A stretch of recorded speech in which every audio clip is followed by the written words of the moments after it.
Les conflits laissent derrière eux des mines et des engins non explosés aux effets délétères.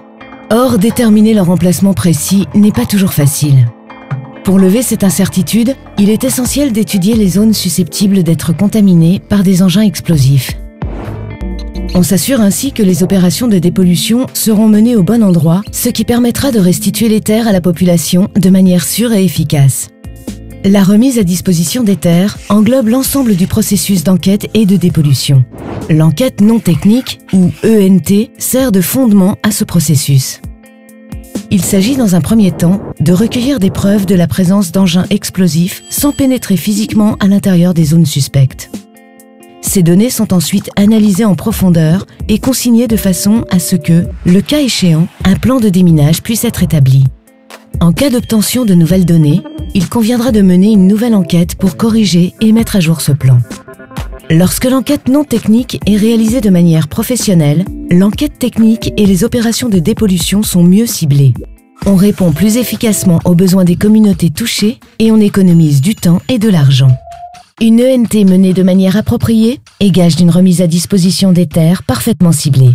La planification, la composition des équipes et la formation jouent un rôle déterminant dans la réalisation d'ENT professionnelles. Lors de la phase de planification, une étude documentaire sert à analyser et à dresser une carte des informations disponibles.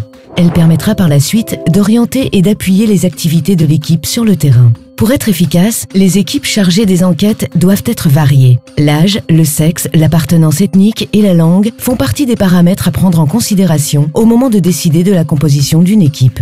Ces équipes doivent également afficher de solides compétences dans les domaines de la technique, de la communication et de la gestion de l'information.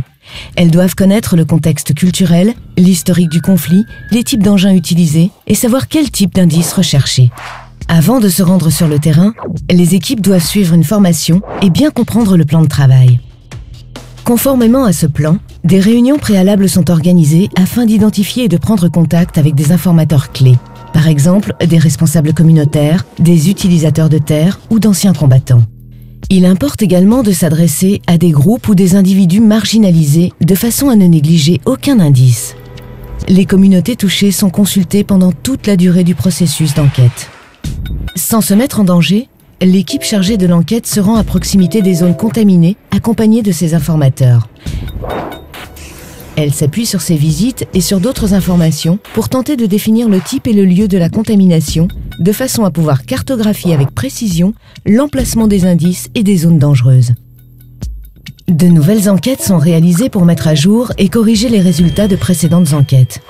Ce procédé permet une meilleure planification et il arrive que l'apparition de nouveaux indices entraîne le déclassement de tout ou partie d'une zone précédemment classée dangereuse.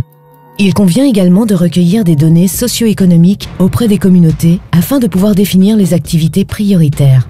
Toutes les informations sont soigneusement consignées et documentées en vue d'une utilisation ultérieure. Une fois l'ENT achevé, ces conclusions font l'objet d'un contrôle qualité par des cadres supérieurs. Une bonne gestion de l'information est ensuite indispensable pour compiler et présenter concrètement les données vérifiées. Ces données indiquent l'emplacement des terres déclassées et celui des zones dangereuses qui doivent faire l'objet d'une enquête technique et d'une dépollution. Il importe que l'ENT soit réalisé par du personnel qualifié et compétent, disposant de suffisamment de temps et de ressources pour s'acquitter efficacement de sa mission.